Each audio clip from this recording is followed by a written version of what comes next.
Hello, how's it going? In this video, we'll learn more about the threat actors and types of attacks carried out by these attackers. First, we'll be discussing the various types of threat actors, and they are categorized as follows. Script kiddie. A script kiddie is a relatively unskilled person who uses scripts or other programs developed by others to attack computer systems and networks and deface websites. They just know how to use these tools, but not necessarily how it works. Hacktivist. Hacktivism is the use of computer-based techniques such as hacking as a form of civil disobedience to promote a political agenda or social change. Hacktivists target government or business organizations and leak data or deface websites for a cause they believe in. Insider threats. When it comes to cybersecurity, more than often humans are considered as the weakest link. In big businesses, corporate espionage is a very real possibility. And it's important to ensure that necessary safeguards are in place to prevent someone inside the organization from stealing data or sabotaging the IT infrastructure. APT. It means Advanced Persistent Threat Groups. Simply put, APT groups are very dangerous. An example of APT groups are state-sponsored hackers, researching and targeting rival governments, and sometimes business organizations get caught in the crossfire. Organized crime. Last but not the least, the primary threat for most business organizations is organized crime syndicates, and their hacker activities range from data theft to ransomware attacks. Moving on, now we'll learn about the different types of attacks carried out. What is a malware? Malware is a software that's intentionally designed to cause damage to a computer server or network. It's a set of instructions that run on a victim or target computer to make the target computer do what the attacker wants it to do. There's different types of malwares and we'll discuss it. To begin with, we'll start with worms. Worms are self-replicating lines of code designed to penetrate the computer systems and crash these systems by consuming its computer resources. They leave no resources for legit tasks to be running. There won't be any resources left for the computer systems to do what they're supposed to do. That's how these worms crash these systems. Viruses. Viruses are malicious code that replicates itself by attaching itself to an executable code. Trojans. Trojans are the type of malware that pretend to be harmless program, but when this program is run, it executes malicious commands. It could be as simple as an MP3 converter or a YouTube video downloader, but it could be a malware, a Trojan. It appears harmless on the surface, but it is malicious. Spyware. Spyware is a software that is used to spy on individuals or organizations for capturing information. Adware. Adware is a type of malware which bombards the victim with pop-ups. You'll just be using the system, and if it's infected with an adware, there's no end to the pop-ups. They just keep showing up on the screen. And until you deal with it, you'll be bombarded with the ads. Rootkit. Rootkit is a malicious software designed to gain control of the device or network. Root, it stands for admin access, and kit, it's a set of tools. Backdoor. Software that allows hackers remote access to hack into devices or networks. Once they breach the network or once they hack into the system, hackers leave a backdoor so that they'll be able to access it anytime they want. Logic bomb. Logic bombs infect a system and lie dormant until they're triggered, until they meet a certain criteria to be activated. And then when these conditions are met, it explodes. Ransomware. You must have heard about WannaCry ransomware, right? Ransomware is a type of malware that from cryptovirology that threatens to publish the victim's personal data or block access to it until a ransom is paid. Ransomwares, usually they force business organizations to pay them in cryptocurrencies. And usually as proof, they do decrypt one file of their choosing. But if the ransom isn't paid, they'll leave it encrypted, or if it's sensitive information, they'll publish it. Now here's some popular malware attacks you need to know. Please do take the time to look into them. WannaCry, Mirai, Ghost, Coulter, Zeus, or Z-bot. Moving on, now we'll be learning about the denial of service attack. Denial of service attack exploits a vulnerability to disrupt services by overwhelming the servers or networks. Basically, they send in a lot of fake requests to overwhelm the server till they crash.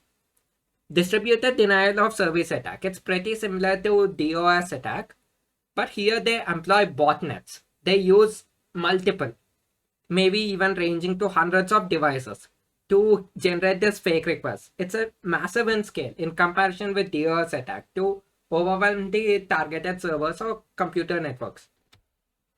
Now we'll be discussing about the application layer attacks. In application layer attacks, software are used to target computers and cause fault in their operating systems or applications. There's three types of application layer attacks. First, it's a cross-site scripting.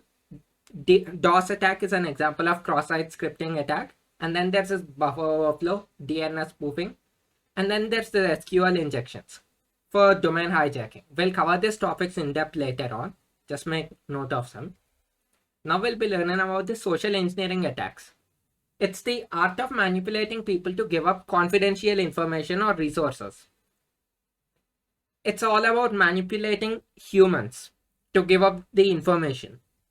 There's different types of social engineering attacks. First, we'll begin with phishing. Phishing is one of the most popular social engineering attacks. The attacker sends a fake email to steal from victims. It could be something like mailing hundreds of email IDs saying that they won a lottery and they have to pay a small amount as taxes or some sort of an advance fee to get it. And then there's the spear phishing. Spear phishing is more of a targeted attack where criminals disguise themselves as legitimate sources to convince specific victims to give up confidential info or steal money. Here, a bit of research is involved. They'll do a bit of research on that target and see if they could come up with a legitimate scenario to target this specific individual or organization. It's more targeted. And then there's baiting. Baiting is one of the most common and simplest social engineering attacks. It is similar to phishing attacks. Baiting uses false promises to lure unsuspecting victims to give up sensitive info or to download malicious files. Example of this include free video game downloads.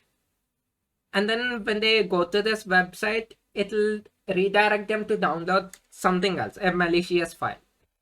And then there's the pretexting. In pretexting, cybercriminals impersonate someone else and come up with convincing scenarios to convince the victim into giving up sensitive information or access to network.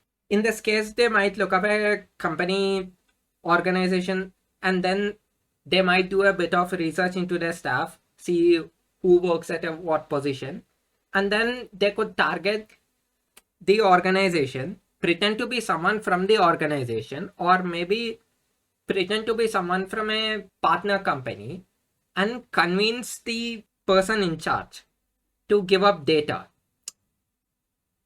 Moving on. Now we'll be covering about DNS spoofing. DNS spoofing is a social engineering attack as well. It's also known as cache poisoning.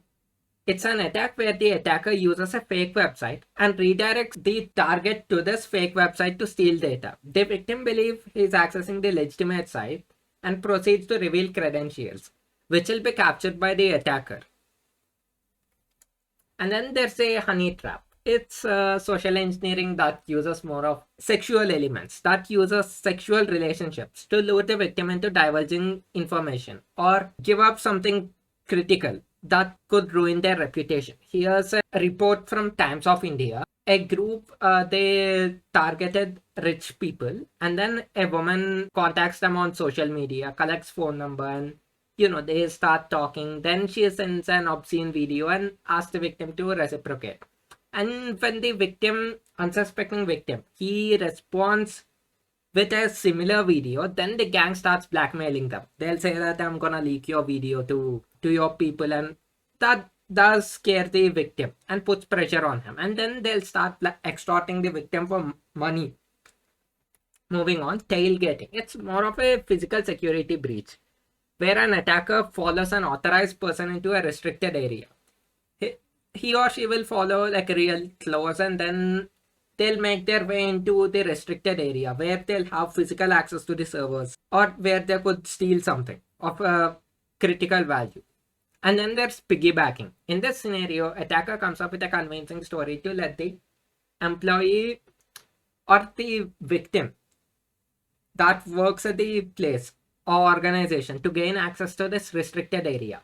The attacker might claim that he, she, or they works there and forgot ID at home and are late for an important meeting.